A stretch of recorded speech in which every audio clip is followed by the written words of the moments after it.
Everyone, मैं हूं शिफाली गिरधरवाल और आप देख रहे हैं कंसल्टीज विद क्लियर टेक्स्ट। आज मैं आपके साथ डिस्कस करने वाली हूं रिटर्न्स के ही बारे में। रिटर्न्स को गवर्नमेंट काफ़ी स्ट्रीमलाइन कर रही है और एक लड़ाई चल रही है अभी फ्रॉडस्टर्स के बीच में और ऑनेस्ट टैक्स पेयर के बीच में। तो फ्रॉडस्टर्स के कंट्रोल करने के लिए गवर्नमेंट रूल बना रही है, लेकिन उसमें कई बार उसकी चपेट में मैं बोलूँगी ऑनेस्ट टैक्स पेयर भी आ जाते हैं। जब आपकी मोडस ऑपरेंडी, आपका काम करने का तरीका एक फ्रॉडस्टर से किसी कारणवश मैच करने लगता है, हो सकता है फ्रॉडस्टर नहीं हो तो भी। तो अभी गवर्नमेंट ने रिटर्न्स के रूल को चेंज किया, चेंज पहले ही कर दिया था बट अभी उन्होंने उसकी एप्लीकेबिलिटी ले आए हैं। और उनका ये कहना है कि भाई अब अगर आप GSTR 3B फाइल नहीं करोगे तो आपकी जो GSTR 1 है उसको ब्लॉक कर दिया जाएगा। तो ये एक बड़ी इंपॉर्टेंट चीज़ है जो अभी आई है। इसका सबसे पहले तो आपको कारण बताऊंगी कि कारण मतलब गवर्नमेंट ऐसा कर क्यों रही है। जैसे कि आप सब लोग जानते हैं, हम लोग जो इनपुट टैक्स क्रेडिट आगे ट्रांसफ़र करते हैं उसके लिए जो सबसे बेसिक एक काम हमें करना होता है वो ये कि वो इन्वॉइसेस हमें अपनी GSTR 1 में चढ़ाने होते हैं। और GSTR 1 में जब आप वो इन्वॉइसेस चढ़ाते हैं तो उसको चढ़ाने से क्या होता है कि आपकी जो अमाउंट है इनवॉइस की, टैक्सेस की, वो जो आपके रिसिपिएंट है वहाँ पे ऑटो पॉपुलेट हो जाती है उनके 2A 2B के अंदर, और उसी के बेसिस पे वो क्रेडिट लेते हैं। और ये मैंडेटरी गवर्नमेंट का नियम भी है कि ये इसी तरीके से होना चाहिए। आप उसको जब एंटर करेंगे तभी उसको वहाँ पे इनपुट टैक्स क्रेडिट मिल पाएगा। तो अब क्या हुआ कि काफ़ी सारे फ्रॉडस्टर्स ने क्या किया, उन्होंने कहा अच्छा 2A 2B में दिखाना है ना। इसमें होता कई बार ये है कि जो ऑनेस्ट टैक्स पेयर है वो तो रिटर्न भरना भूल जाता है, वो कई बार वॉइसेस मिस कर देता है। तो पता चला उसका तो 2A 2B में नहीं आया और बंदे ने फिर क्रेडिट नहीं ले पाया, तो उसने उसको बोला कि भाई ये तो मतलब नुकसान हो रहा है मेरा।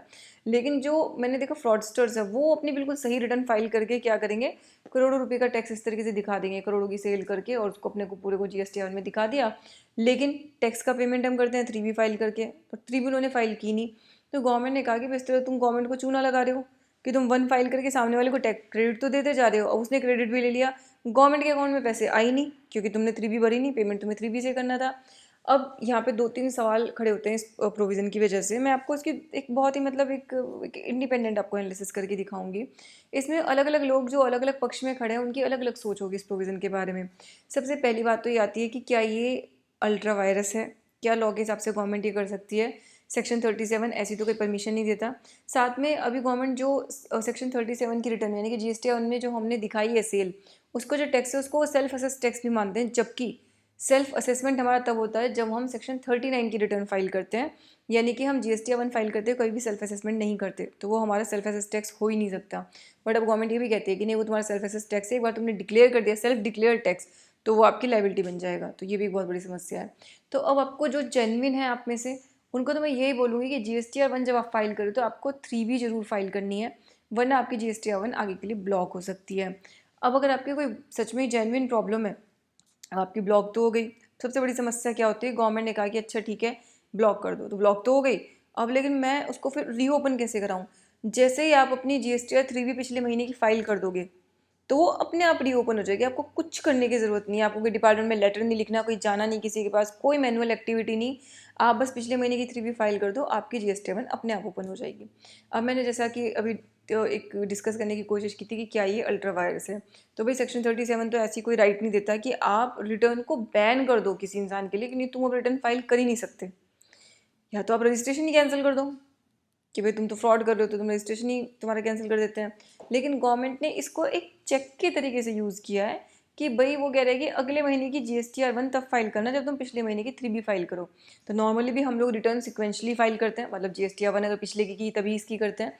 अब इन्होंने बस इतना और कर दिया कि पिछले की 3B की है अगर, यानी कि पिछले महीने की पूरी सेट ऑफ रिटर्न फाइल कर दी तब आप अगला फाइल करो। तो अब अल्ट्रा वायरस वो हो सकता है कल किसी कोर्ट में जाके प्रूव भी हो जाए, लेकिन क्वेश्चन ये अराइज होता है कि अब एक जो नॉर्मल टैक्स पेयर है, क्या उसके पास उतने रिसोर्सेज हैं कि वो कोर्ट में जाके लड़े कि भाई ये तो अल्ट्रा वायरस है, आप ऐसा कर नहीं सकते। और उससे भी बड़ा सवाल ये है कि हम ऐसा आने का मौका ही क्यों होने दें, हम उस स्टेज तक खुद को लेके ही क्यों जाएं। अब कोई बहुत बड़ी कॉर्पोरेट है, उनसे डिफ़ॉल्ट हो ही गया किसी कारणवश, चलो वो एक अलग चीज़ हो सकती है। अच्छा, उसके लिए मुझे कुछ लीगल प्रोसीडिंग में जाने की ज़रूरत भी नहीं है, क्योंकि वो ही कह रहे हैं कि भाई तुम्हारा मैंने ब्लॉक कर दिया तो तुम 3B फाइल कर दो ना, तुम पिछले महीने की 3B फाइल कर दो, तुम्हारा अपने आप अनब्लॉक हो जाएगा। तो मुझे लगता है कि इस पर बहुत ज़्यादा ह्यू एंड क्राई मचाने की बजाय हमें बस एक इस चीज़ पे फोकस रखना चाहिए अभी कि मैं अपने कंप्लाइंसेस ठीक करूँ। और मैं ये बात बार बार हर बार आप लोगों को बोल रही हूँ कि कंप्लाइंस से बचने का कोई तरीका नहीं है।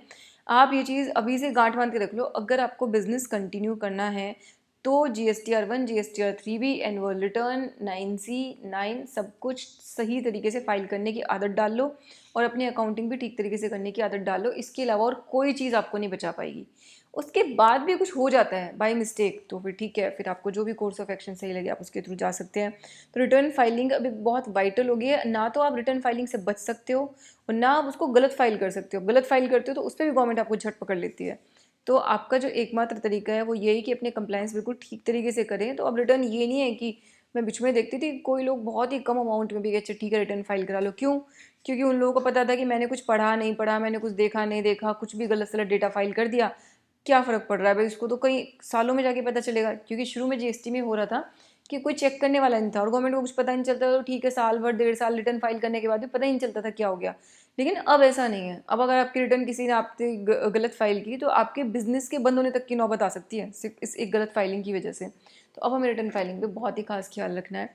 तो इस इंपॉर्टेंट इन्फॉर्मेशन के साथ मैं आप लोगों को यही समझाने की कोशिश करूँगी, अपने प्रोसेस स्ट्रॉन्ग करो और प्लीज़ अपनी सारी रिटर्न टाइम पे फाइल करो। अपने सप्लायर्स की रिटर्न भी कोशिश करो, उनको फॉलोअप करो कि भाई तुम भी उसको टाइम पे फाइल करो। जो लोग नहीं करते उनको आप लोग अवॉइड करो उनके साथ बिजनेस करना। ये था जब जीएसटी शुरू में आया था तो उसको ऐसा ही बनाने की कोशिश की गई थी और लगभग वैसा ही है वो बनने की कोशिश कर रहा है। इसी के साथ ये वीडियो में क्लोज करूँ। प्लीज़ अपनी रिटर्न टाइम पे फाइल करें। ये गवर्नमेंट के लिए, देश के लिए और आपके लिए, हम सब लोगों के लिए अच्छा है। Thank you so much.